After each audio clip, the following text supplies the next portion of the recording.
Welcome to this explainer. Okay, so today we're talking about grammar. But hey, do me a favor and throw out any ideas you have about boring, dusty rules. We're looking at a topic that's literally going to fundamentally change the way you write and speak. We're talking about adverbs. But I really don't want you to just think of them as basic parts of speech. No, think of them as the ultimate multi-tool for your language. They're these secret weapons you can deploy to upgrade, clarify, and bring absolute precision to any sentence you construct. If you want to communicate with impact, you absolutely need this tool in your belt. Okay, let's dive into this. Here's how we're going to break it down today. First, we'll look at the grammar multi-tool itself, then explore the 10 adverb types. After that, we'll cover assembly and placement, dive into degrees of comparison, tackle adjectives versus adverbs, and finally, we'll finish up by testing your knowledge. Section 1. The Grammar Multi-Tool. So before we start actually deploying this thing in our own writing, we really need to understand what it does. Simply put, an adverb is a word that modifies or describes a verb, an adjective, another adverb, or even an entire sentence. And honestly, this immense versatility is exactly what makes it a multi-tool. Think about it. While an adjective really only has one job, which is describing a noun, the adverb steps in to enhance almost everything else. It adds all these rich layers, texture, and vital context to what you're trying to say. And this comparison brilliantly illustrates exactly what I mean. Just consider the bare-bones sentence, she speaks, right? I mean, it's grammatically correct, but it's pretty flat. It gives us the bare minimum of information. Now let's just add one word. She speaks clearly. Boom! By simply adding that one adverb, we instantly upgrade the sentence with detail, expression, and vivid imagery. Suddenly, we know exactly how that action is happening. So how does this multi-tool actually work out there in the wild? Well, it kind of acts like a grammatical secret agent, attaching itself to different targets. If it modifies a verb, you get something like runs fast. If it targets an adjective, you get very intelligent.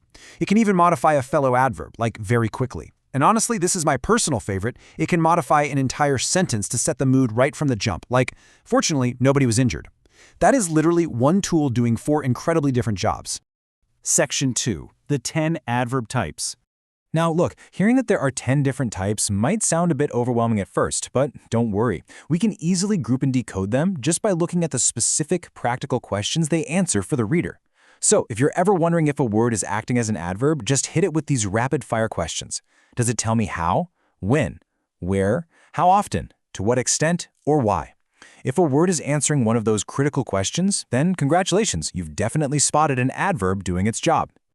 I know all this information might look incredibly dense, but it really is a fantastic reference guide that you can screenshot or pause to study later. It maps out the whole shebang, all 10 types, right from interrogative adverbs that ask questions like when and where, all the way to conjunctive adverbs like however that connect independent clauses. But for right now, let's just energetically focus on a couple of the most common ones. Adverbs of manner tell us how, like doing something quickly. And then we have adverbs of frequency, which tell us how often, like always or never. Those are going to be your absolute heavy lifters in everyday communication. Moving right along, Section 3, Assembly and Placement.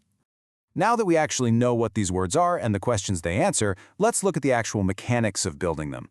The standard rules for building adverbs are incredibly simple, which honestly makes the exceptions stand out even more. The absolute most common way to build an adverb is just adding an ly to an adjective. So quick becomes quickly.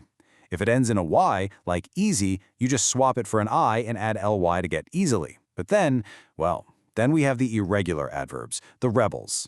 The adjective good entirely transforms into the adverb well. I mean, you don't sing goodly, right? You sing well. And fast? It stubbornly stays fast. He is a fast runner and he runs fast. Once you've assembled your adverb, where exactly do you put it? Well, the beauty of this multi-tool is its sheer flexibility. You can place an adverb at the very beginning of a sentence, like, yesterday we visited my Suru. You can pop it right in the middle. She always studies sincerely. Or you can stick it way at the end. He completed the work quickly. Moving the adverb around totally shifts the emphasis, but you just have to always make sure it's placed where your meaning remains absolutely crystal clear to whoever's listening. Section 4. Degrees of comparison. Let's see how this builds into varying levels of intensity. Actually, did you know that adverbs, much like adjectives, can be upgraded to compare different actions? You can basically scale the intensity of an adverb across 3 different levels. The positive is your baseline. he runs fast, or she works carefully. But if you're comparing two actions, you use the comparative degree by adding er, or more. So Rahul runs faster, or she works more carefully. And finally, for the ultimate extreme, when you're comparing three or more things, we hit the superlative by using est, or most. He runs the fastest, or she works the most carefully. It's so cool because this allows you to calibrate the exact degree of action you really want to convey. Section 5. Adjectives versus adverbs.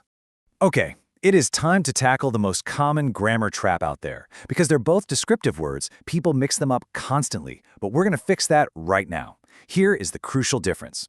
Think about the phrase, she is a careful driver. The word careful is an adjective there because it's directly attached to the noun driver. But if we say she drives carefully, then carefully is our multi-tool adverb modifying the action, the verb, drives. So the crucial point is this. Adjectives stick to nouns. Adverbs attach to the action. Keep that straight and your grammar will instantly elevate. To make this completely foolproof, here's a highly practical 6-step sequence you can use right this second to identify any adverb in your own writing. Just ask yourself, 1. Does the word tell me how? 2. Does it tell me where? 3. When? 4. How often? 5. How much? Or 6. Does it ask a question, connect two clauses, or emphasize a word? If you run your sentences through this checklist, I guarantee the adverbs are going to light up like neon signs. Section 6. Test your knowledge. All right, focus learners, let's do a quick interactive practice exercise to really lock in everything we've covered in this explainer. I'm going to give you 4 sentences, and I want you to identify the adverb and its specific type in each one. Ready? Sentence 1. She completed the work carefully. Sentence 2. We will meet tomorrow. Sentence 3. He always tells the truth. And sentence 4. The children are playing outside. I'm just going to give you a brief second to lock your answers in. Okay, let's reveal those answers. For number 1, the adverb is carefully, and that's an adverb of manner, telling us exactly how she completed the work. Number 2 is tomorrow, an adverb of time, answering when. Number 3 is always, an adverb of frequency, answering how often. And finally, number 4 is outside, an adverb of place, answering where they're playing. If you got those right, huge congratulations. You are officially recognizing how these amazing tools function in the wild. Now, before we wrap things up today, I really want to reiterate this foundational quote from our source material. An adverb modifies a verb, an adjective, another adverb, or an entire sentence. Seriously, if you take absolutely nothing else away from this explainer today, please let this be your ultimate takeaway. It is the defining rule that gives this multi-tool its unmatched power. Which leaves us with one final, incredibly important question. How are you going to use your new multi-tool to upgrade your next sentence? Whether it's a super important email to your boss, a creative essay, or, just a text to a friend, I challenge you to consciously deploy an adverb today. Use it to make your communication clearer, more detailed, and just powerfully expressive. Thanks so much for joining me on this explainer, and happy writing.